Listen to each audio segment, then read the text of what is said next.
Magandang araw sa inyong lahat. Ngayon, bibigyang pugay natin ng isang batikang aktor sa pelikula at telebisyon, si Charlie Davao. Samahan niyo ako sa paglalakbay mula sa kanyang kabataan, pag-angat sa industriya, hanggang sa kanyang huling mga taon. Tunghayan natin ang kanyang mga naiambag sa sining at entertainment na hinding-hindi malilimutan.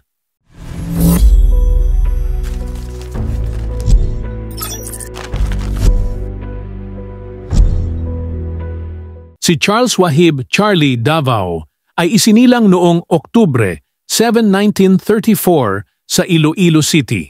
Lumaki siya sa isang pamilyang may pagmamahal sa sining at pagtatanghal. Bata pa lamang ay nahilig na si Charlie sa pag-arte at pagpe-perform, kaya't madalas siyang sumali sa mga school plays at iba pang mga pagtatanghal sa kanilang lugar. Nag-aral siya sa Far Eastern University kung saan nakapagtapos siya ng kursong pre-medicine. Sa kabila ng kanyang academic na tagumpay, mas nanaig ang kanyang interes sa showbiz, kaya't hindi nagtagal, napasok siya sa industriya ng pelikula. Ang karera ni Charlie Davao sa showbiz ay nagsimula noong dekada 60s. Una siyang nakilala sa mga pelikulang aksyon at drama, kung saan ipinakita niya ang kanyang husay sa pagganap. Ang kanyang matikas na itsura at kahangahangang talento ay agad na napansin ng mga direktor at producer, dahilan upang mabigyan siya ng mas maraming proyekto. Isa sa mga unang pelikulang nagpasikat sa kanya ay ang Sierra Madre noong 1963, na sinundan ng mas marami pang mga pelikula na nagpatibay sa kanyang reputasyon bilang isang mahusay na aktor. Si Charlie Davao ay nagkaroon ng isang makulay na karera sa loob ng maraming dekada.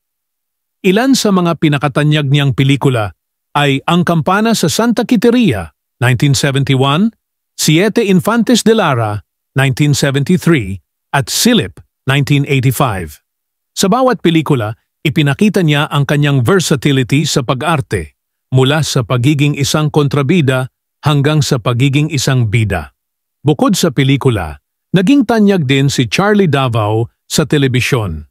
Isa sa mga sikat na palabas na kanyang kinabilangan ay ang John and Marcia, kung saan gumanap siya bilang si Don Tiburcio, isang mayamang tao na madalas ay nagkakaroon ng mga eksenang komiko kasama si Dolphy.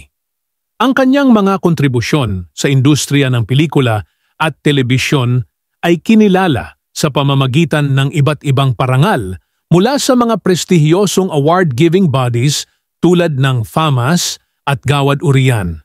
Bagamat kilala si Charlie Davao sa kanyang profesionalismo, hindi rin siya nakaligtas sa ilang kontrobersya.